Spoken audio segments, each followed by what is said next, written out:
za kuguzia mambo magumu ama mambo mazito, na hayo mambo mazito huwa yanasaidia kwa sababu fulani fulani ambazo labda tutazijua vile ambavyo tunaendelea kujifunza.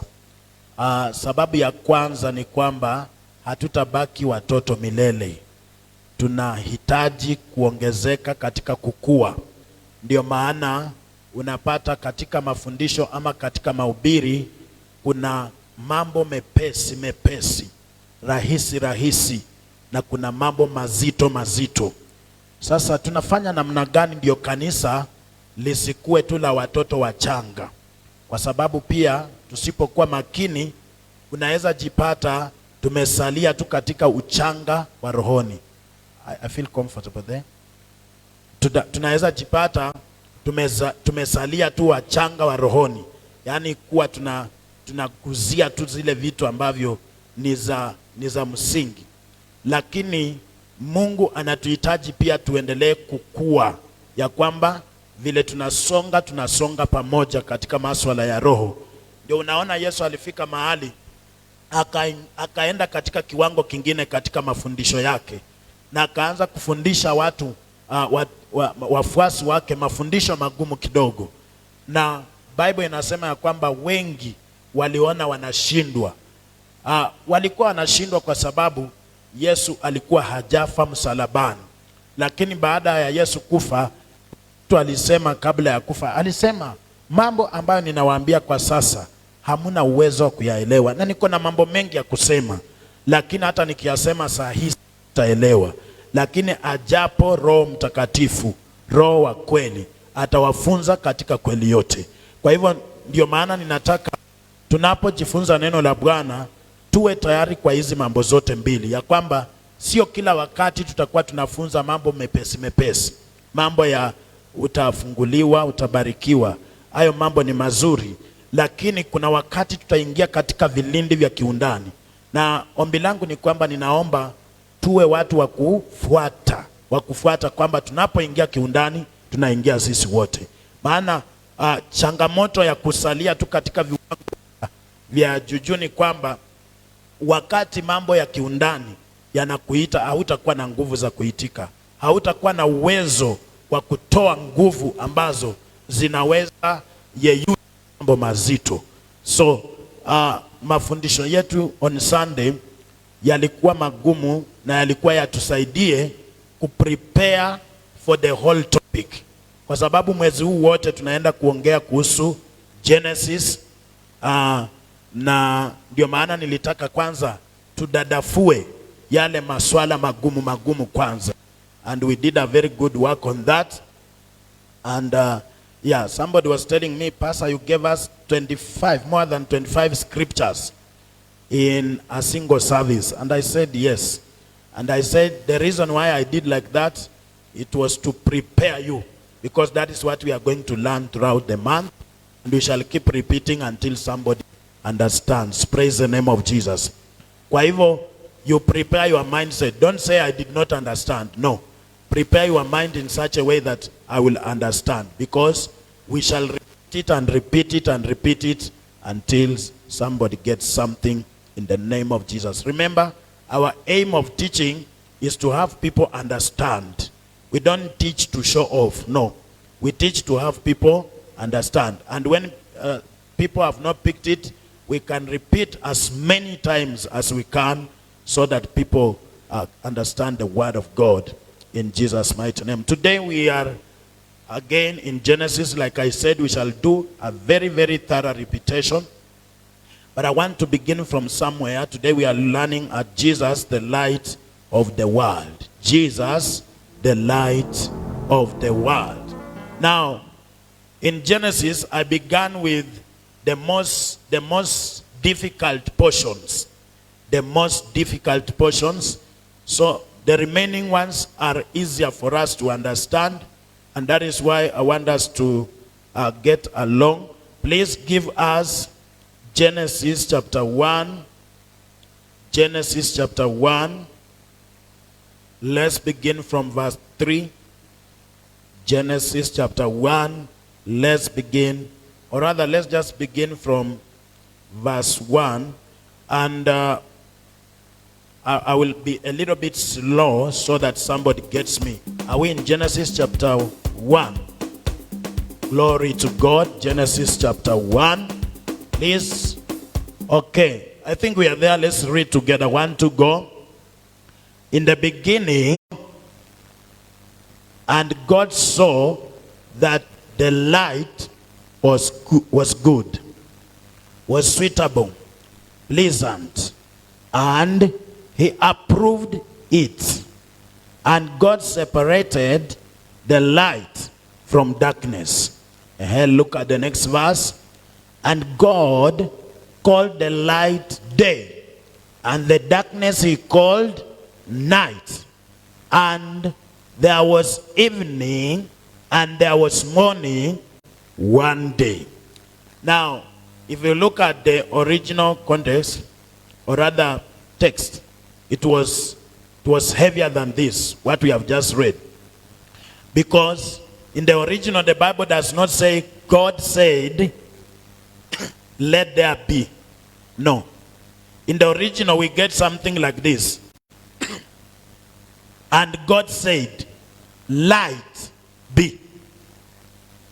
That is more direct, because when you say, when we pick it as, God said, let there be.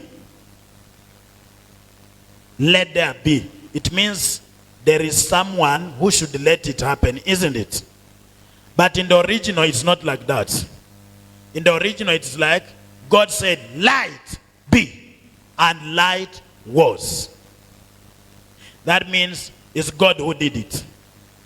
Light be. What Romans chapter 4, I think verse 17 says, God who calls things that are not as though they are. That is exactly what happened. That God was not saying, let there be. No. God was saying, light be. That is how creation happened. God was calling for things, and things were coming forth. Now, I want us to, because to avoid confusion, I want us to keep verse 1 and verse 2 aside. I will return on that later. But let's concentrate on verse 3, verse 4, and verse 5. You will realize something, that this light that is created on the first day is not the light of the sun, of the moon, and of the stars. Praise the name of Jesus. Because we shall again see. I want us to read verse 14 so that we get it very clear. We have seen in verse 3, 4, and 5 God creating light. And verse 14, it says, and God said. So if you have the mind, if you have kept it the mind of the original text that we have said, this let there be is just like saying, light be. Now, but this one says, and God said, let there be light in the expanse of the heavens to separate the day from the night. And let them be signs and tokens of God's provident care, and to mark seasons, days, and years. Now, we have a question to answer. The question is, in verse 3, 4, and 5, tumeona Bible ikisema Mungu aliumba mwangaza. Lakini verse 14 tena, tunaona Bible inasema Mungu alitengeneza mwangaza wa angani, vitu kama jua, mwezi, nyota. Sasa swali letu ni kwamba, je, this light in verse 3 ina tofauti gani na hizi light zingine? Praise the name of Jesus. Because naonekana sio same. Because this light, the Bible is telling us that there were signs of God's providence. They were signs of God's provident care. They were signs that God cares for us to the point that he can provide. Now that tells us that this sun and the moon and the stars, or the instruments of light we see, they are just a sign. But the real light is in verse 3. If we want to understand this verse 3, let's read John chapter 1 verse 4. John chapter 1 verse 4. Please give it to us. John 1 verse 4 to 5. We are there. And okay, in him was life, and the life was the light of men. It is very precise. If you pick it from the beginning, that's from verse 1. In the beginning was the Word, and the Word was with God, and the Word was God, and nothing is created that was created without the Word. And the Word became life, and in him was, in this life was light. So kumaanisha huyu neno ambaye alikuweko na Mungu wakati wa mwanzo. Wakati wa mwanzo ni wakati Mungu anaumba vitu. Huyu neno alikuwa ni mtu, na jina lake ni Yesu Kristo. Bwana Yesu asifiwe sana. Wakati Mungu anasema let the light be, the light that came forth, it was not just a light ama mwangaza wa kawaida. Ulikuwa unaonesha ama kuashiria kuwepo kwa Yesu katika uumbaji. Kuwepo kwa Yesu katika uumbaji. Na Yohana mlango wa kwanza mstari wa kwanza ametupea Kristo ambaye ni mwangaza wa kweli. So kila wakati ukiona jua limetokelezea, linakukumbusha ya kwamba kuna mwangaza wa kweli kuliko hili jua lenye mnaona. Kwa hivyo jua ni dalili, there are signs to show that God cares to us or cares for us to the point that he has even provided to us his only begotten Son. Jesus is the real light of the world. Now, I want us to read again. People should understand that before I continue, because the prophets talked about that. Unakumbuka maandiko yakiongea kuhusu siku za mwisho, yanaongea huu mwangaza wa kawaida utazima. Kwa mfano, hakutakuwa na jua, hakutakuwa na mwezi. Nabii Isaya aliongea. Tupe Isaya 13 mlango mstari wa 10. Isaya mlango wa 13 mstari wa 10. Tuone vile Isaya alitabiri kuhusu ile siku ya mwisho.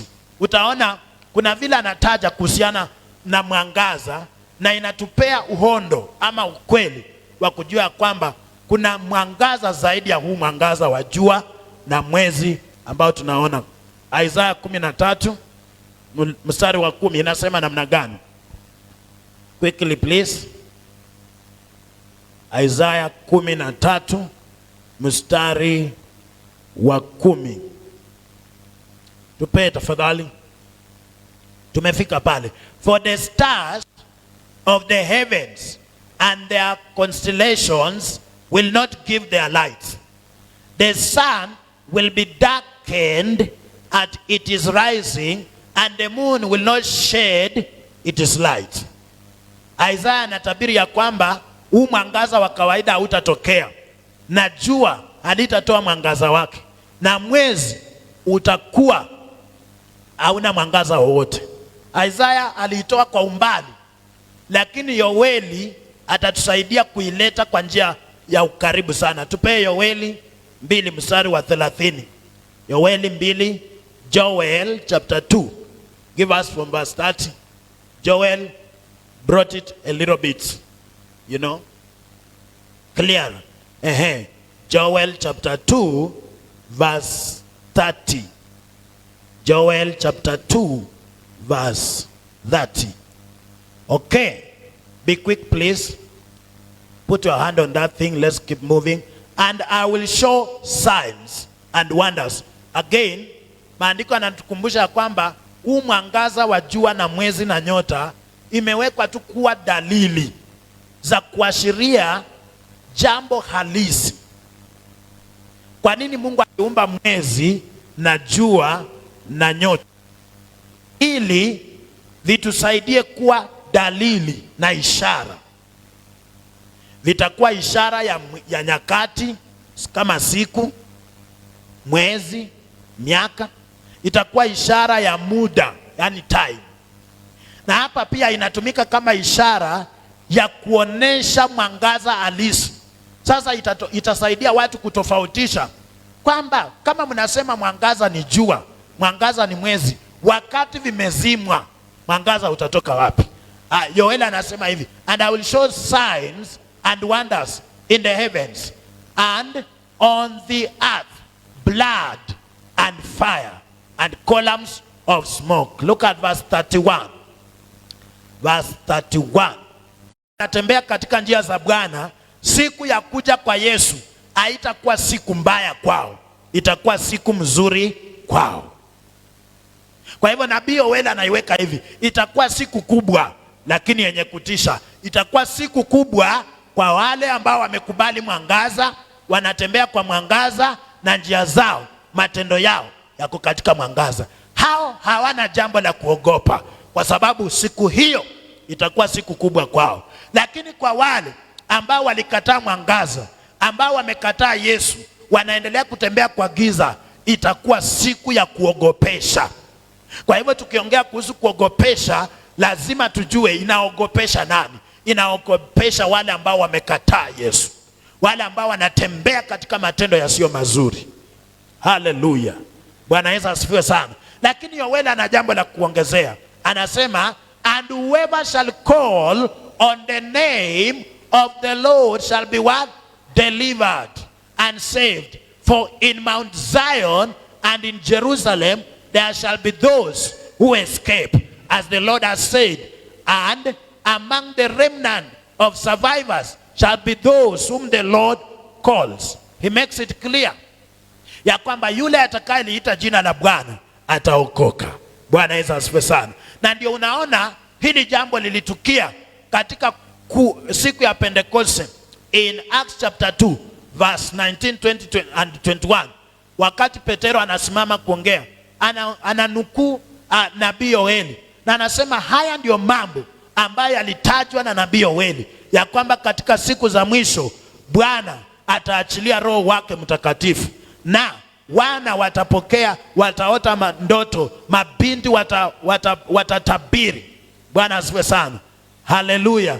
Na anaendelea kusema ya kwamba na kutakuwa na signs ama dalili za kuogofya, na mwezi, jua litakuwa giza na mwezi utakuwa nini? Utakuwa kama damu.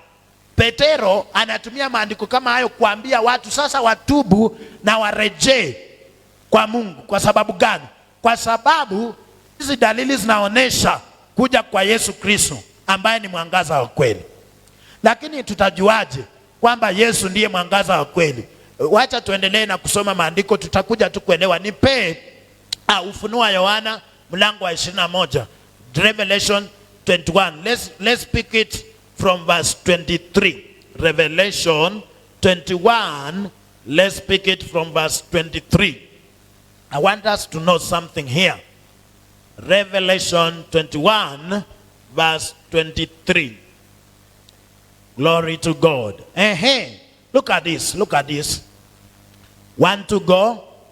And the city has no need of the sun nor of the moon to give light to it.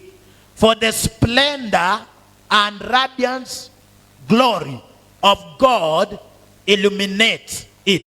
Wow. And there shall be no more night. They have no need for lamplight or sunlight. For the Lord God will illuminate them and be their light, and they shall reign as kings forever and ever through the eternities of the eternities. Again, it is proving to us that Jesus is this light that shines where there is no sun. Jesus is this light that shines where there is no moon. Jesus is this light that shines where there is no stars. So tunapoongea kuhusu Yesu kuwa mwangaza wa ulimwengu, hatuongei kuhusu mwangaza wa jua. Tunaongea kuhusu mwangaza ambao macho ya kawaida hayawezi ona. Tunaongea kuhusu mwangaza ambao unaweza kukusaidia uone shida ambayo iko katika shina ama familia yenu. Tunaongea kuhusu mwangaza ambao unaweza kukusaidia kuona mioyo za watu. Mwangaza wa jua hauwezi kukusaidia kuona mioyo ya watu. Bwana Yesu asifiwe sana. Mwangaza wa mwezi hauwezi kukusaidia kuona mawazo ya watu.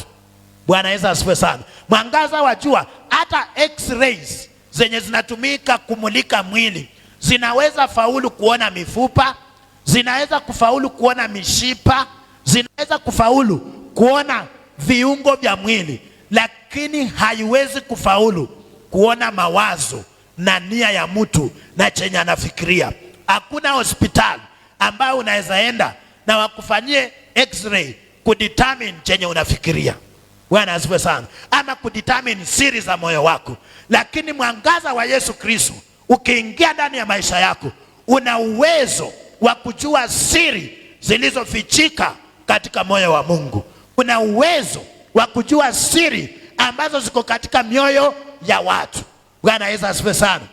Haleluya. Ndio maana Paulo alisema, huyu Mungu ambaye aliamuru mwangaza uangaze, huyo ndiye Mungu ambaye anaangaza ndani mwetu kwa ufahamu wa maarifa ya utukufu wake ambaye ametupea. Kwa hivyo kumjua Yesu ni kujua mwangaza. Kumjua Yesu ni kuwa na mwangaza ndani ya maisha yako. Vile unaongezeka katika maarifa ya Yesu, vile unaongezeka kumjua Yesu, ndivyo unaongezeka kuwa na mwangaza ndani ya maisha yako. Na Paulo alisema watu ambao wameokoka wamepewa uwezo wa kujua mambo yaliyo ndani katika moyo wa Mungu. Maana roho wa Mungu, sikiza, roho wa Mungu amepeanwa kwao ili waweze kuyajua mambo ambayo wamepewa bure. Wakorintho wa kwanza mlango wa 2 mstari wa 9. Huyu roho wa Mungu ambaye ako ndani mwako, yeye ndio taa ambayo inaangaza ndani mwako, na mambo yote yanakuwa yenye kuonekana, yenye kueleweka. Ndio maana Bible inasema mwenye ameokoka, mwenye ako na roho wa Bwana, anaweza yachunguza mambo yote, anaweza ya hukumu mambo yote, lakini yeye hawezi kuhukumiwa na mtu yeyote vipasavyo. Kwa sababu gani? Jesus is the light of the world. You cannot understand the details of the world without having Christ in you.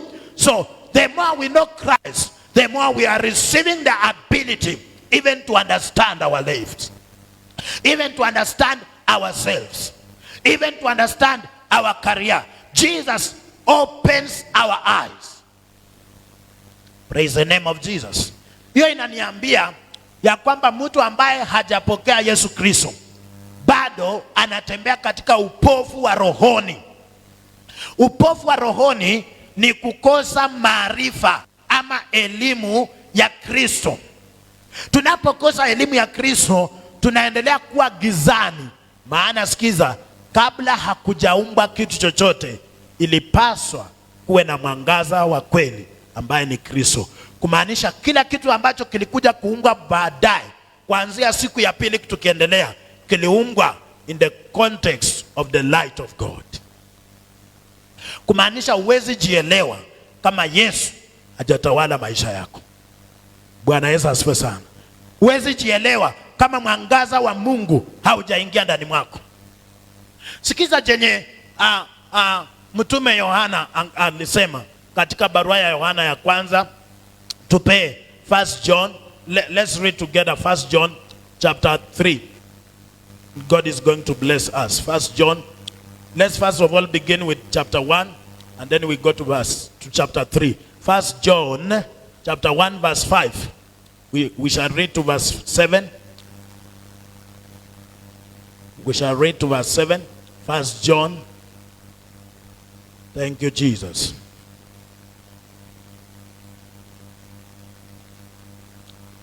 First John chapter 1 verse 5. And this is the message of the promise, which we have heard from him, and now are reporting to you. God is light, and there is no darkness in him at all. No, not in any way. Praise the name of Jesus. Now, Apostle John is making it even more clearer. He says the message that they had was the message about light. And the message was kwamba Mungu ni mwangaza na yeye ako katika mwangaza. Hakuna vile unavyosema ya kwamba umekubali Mungu na uendelee kutembea katika giza. Ukitembea katika giza inamaanisha ushirika wako na yeye umevunjika. Inamaanisha kwamba uhusiano wako na Mungu ulikatika kitambo. So anasema lakini tukikaa na tutembee katika mwangaza vile yeye mwenyewe ako katika mwangaza, basi tuko na ushirika ambao haujavunjika na huyu Yesu Kristo. Na tukiwa na ushirika ambao haujavunjika na huyu Yesu Kristo, basi damu yake inatutakaza maovu yote. Sikiza, kuna jambo la maana mahali pale. Jambo la kwanza, inamaanisha mtu anaweza okoka lakini uhusiano wake na Mungu ukatike. Bwana Yesu asifiwe sana. Mtu anaweza okoka lakini uhusiano wake na Mungu ufanye nini? Ukatike. Kivipi? Mtu anapookoka lakini anaendelea kutembea katika giza, anadhihirisha matendo ya giza, inamaanisha kwamba licha ya yeye kuokoka hajakubali uhusiano wake na Mungu uwe wa kuendelea. Amejikata kutoka katika yule ambaye alimuokoa. Kwa sababu gani? Kama mwenye alituokoa anakaa katika mwangaza Yesu, then inamaanisha kama sisi tunataka tuwe watoto wa Kristo, lazima tutembee kwa mwangaza vile yeye ako kwa mwangaza. Bwana Yesu asifiwe sana. Sasa tunaelewa ya kwamba ukiona umeokoka na ungali kwa giza, inamaanisha uhusiano wako na Mungu ulikatika. Chenye unapaswa kufanya ni kurestore your relationship with God. Restore your relationship with God. When we walk in darkness, when we have darkness in us, it means we have been strangled from God. To strangle ni kunyonga. Kunyonga ni kugawanisha shingo na kichwa bila kukata kichwa. Bwana asifiwe sana. Sijui kama nimetumia Kiswahili kizuri, lakini that's how the simplest way I understand. Kunyonga ni kutenganisha shingo na kichwa bila kukata. So mnaelewa ukinyonga kuku vile inakaa. Shingo inabaki, si ni kweli? Inabaki tu hapa kwa, but imekatika somehow. Praise the name of Jesus. Kuna Wakristo ambao wamenyongwa. Wanakuja kanisa, wanaweza imba, lakini bado giza liko ndani mwao. What is the problem? The problem is that they have been separated from the head, who is Christ Jesus. So, wako na form of knowledge, wako na form of godliness, but they don't have the power and the life of God moving in them. They have been separated. But we look at what Paul would say in Ephesians chapter 4. Give it to me. Ephesians chapter 5 rather, verse 8. Ephesians chapter 5, verse 8. So, we belong to the light. And if we want the light of God to shine in us, who is Christ, then we must keep our walk with him. Weka mtembeo wako na Bwana kila siku. Maisha ya wokovu ni maisha ya kujichunga mtembeo wako vile unatembea na Kristo.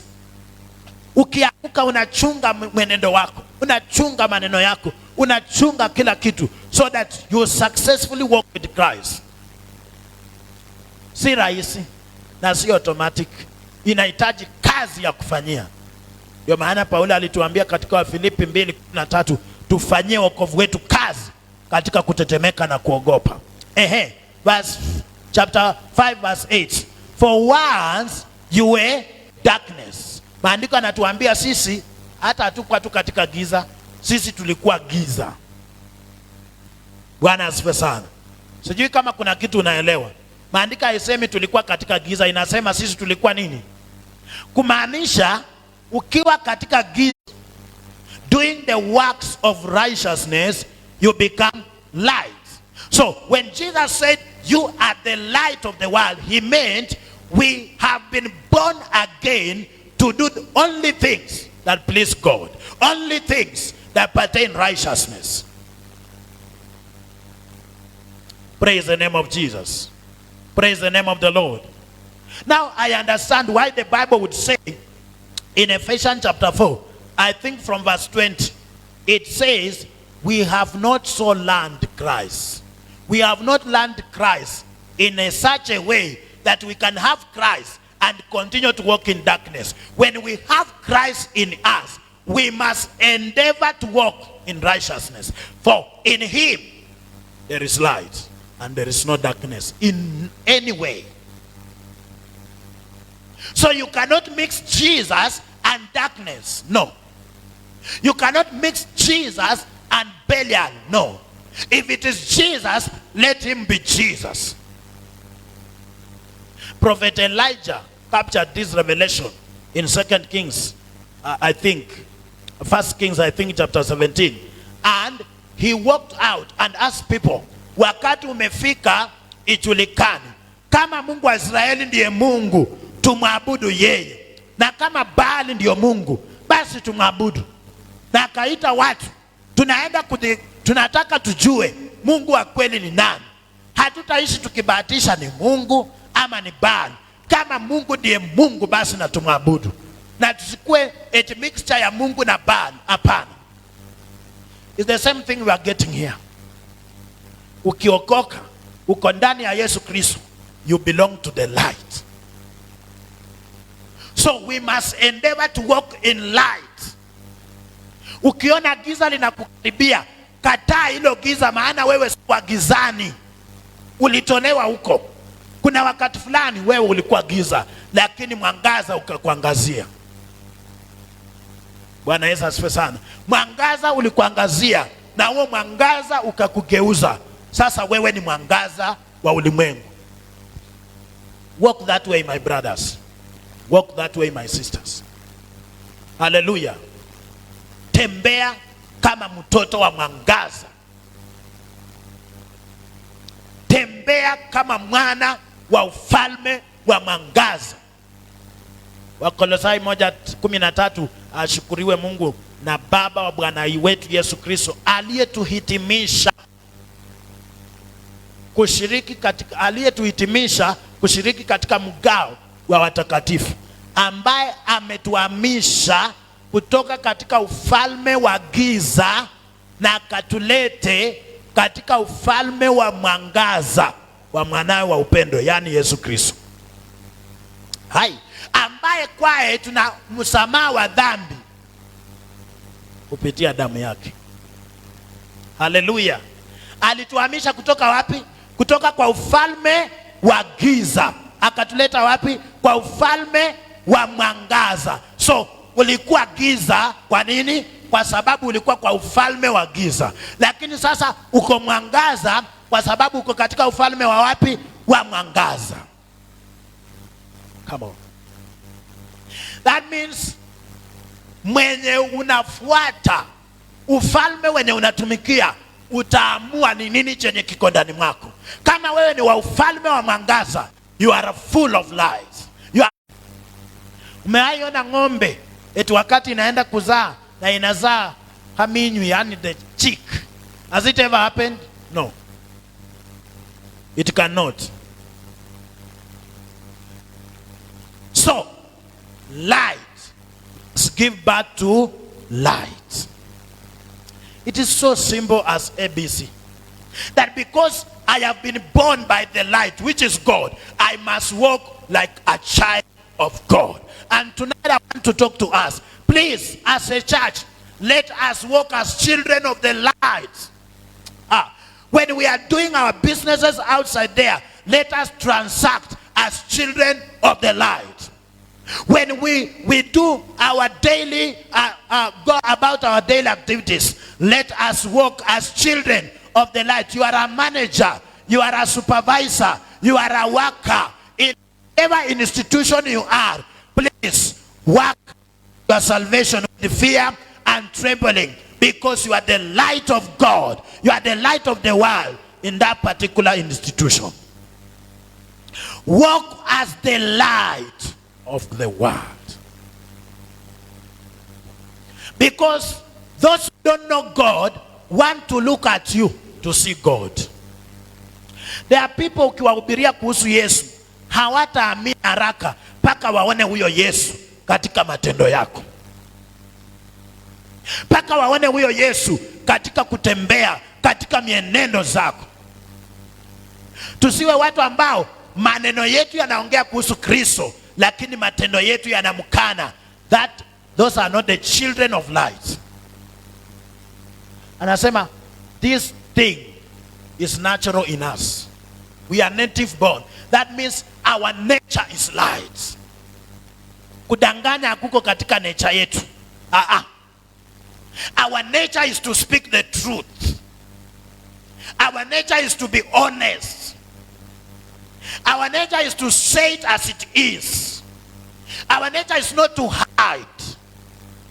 Our nature is not to go through shortcuts. Our nature is to follow the way, and the way is Jesus, and we follow him whether people are on our side or they are not on our side, whether people like us or they hate us. The way remains the way, and the way is Jesus.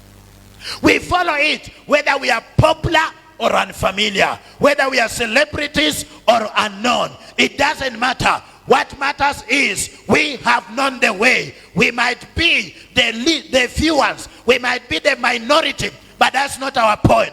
Our point is the truth remains the truth, whether it is followed by few or by many. Brothers and sisters, make up your stand. Jenga wokovu wako na ujiweke msingi mahali pa kusimama, na ujue wewe ni mtoto wa mwangaza. Wakupende wasikupende, tembea katika mwangaza. Wakuchukie wakusimange wakuseme, tembea katika mwangaza. Uwe na marafiki usiwe nao, tembea katika mwangaza. Tembea katika mwangaza ili marafiki ambao shetani amekuchagulia kutoka kuzimu wakiona mwangaza, mwangaza utawameza. Maana maandiko yanasema mwangaza uliangaza katika giza, wala giza halikuushinda. Njia moja ya kushinda wale ambao wametumwa na shetani wapigane na maisha yako ni kuendelea kudumu katika mwangaza, maana shetani hawezi kuvumilia mwangaza. Haleluya! Shetani hawezi kuvumilia mwangaza. Tembea katika mwangaza. Wenye wako na giza ndani mwako watakuacha, na wakikuacha usihuzunike, maana kwa sababu yenye imefanya wamekuacha is because light and darkness don't have any fellowship. They don't walk together. Be proud. Wakati mwingine furahia wakati vitu zingine zinakuondokea katika maisha, kwa sababu labda hazipelekani na mwangaza ambao unakaa ndani ya maisha yako. Ukitaka mambo ya Mungu yakufuate, tembea katika mwangaza, mambo ya mwangaza yatakufuata. Kwa maana mambo ya mwangaza yanajua kwenye mwangaza upo, yanafuata mwangaza. Hallelujah. Praise the name of Jesus. That is why in John 3:19 Yesu alisema hawa watu wameshahukumiwa, na hukumu yao ni kwamba mwangaza umekuja lakini hawakupenda mwangaza, kwa maana matendo yao ni maovu. Bwana Yesu asifiwe. Kumaanisha kama mtu matendo yake ni maovu, hatapenda mwangaza, maana hatapenda matendo yake yajulikane. Bwana Yesu asifiwe sana. Mwangaza huwa unafunua. Look at the next verse. Mwangaza huwa unafanya nini? Unaweka wazi. Lakini watu wenye uovu hawatapenda uovu wao uweke wazi, ndio maana watahepa mwangaza. Ndio maana nakwambia njia nzuri ya kushinda shetani ni kudumu katika mwangaza, kutembea katika mwangaza, kufanya huduma yako katika mwangaza, mambo yako yawe ya mchana. Hamuna jambo la kuficha ndani mwako. Vile umeniambia kuhusu huyu, ndivyo vyenye unaweza niambia yeye akiwa, maana huna jambo lolote la kuficha. Lakini ukiniambia kuhusu yeye na nikimuita yeye uwezi rudia chenye umesema, inamaanisha kuna giza ndani ya maongezi yako. Bwana Yesu asifiwe sana. Vile unatembea katika mwangaza wa Mungu, unadumu kutembea katika Kristo, mazuri peke yako ndio atakufuata. Wakati baya linakufuata, uzuri wenye uko ndani mwako ambao Kristo ameweka ndani mwako unamezwa na hayo mabaya. Ndio maana mtu anaweza kutusi na umwambie God bless you, kwa sababu the goodness that I have from Christ cannot permit me to abuse you.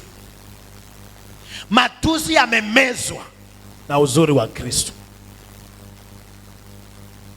Umefinyika mpaka watu wanakuambia enda kwa mganga utasaidika, but the goodness of God in you haiwezi ikakuruhusu ukaenda kwa mganga. Unasema basi afadhali nife hivyo, lakini sitathubutu kwenda kwa mganga, because you are filled by the goodness of God. There is a level you walk in the light, na unaona dhamira zako zinachukia mabaya naturally. Yani unajipata uwezi tokelezesha mabaya, maana mwangaza umejaa kila mahali katika maisha yako. Amesema in every form of godly goodness, uprightness of the heart. Unakuwa na moyo mnyoofu na unakuwa na maisha yaliyo matakatifu. Mambo matatu. Ukitembea katika mwangaza utakuwa na uzuri, utakuwa mtu mzuri. Ukitembea katika mwangaza utakuwa na moyo mnyoofu. Ukitembea katika mwangaza utakuwa na maisha yaliyo na haki ya Mungu. Kumaanisha wakati tunatoka katika mwangaza tunaanza kutembea katika giza, hapo kwa giza ndio shetani anatupaka matope. Hapo kwa giza ndio shetani anatubatiza na majina ambayo hayaambatani na Mungu. Bwana Yesu asifiwe. Unless we acknowledge that Jesus Christ is the true light of God, is the light of the world, we don't have light in us. Because even the sun is just there to show you that Jesus is the true light. Even the moon is just there to show you that Jesus is the true light. That is why ukitoka usiku na unaona mwezi unaangaza, unakukumbusha ya kwamba mimi ninaangaza hivi, mwangaza wangu ni kidogo, lakini kuna mwangaza wa kweli ambaye ni Yesu Kristo. Wakati unaamka asubuhi unaona kuna mwangaza,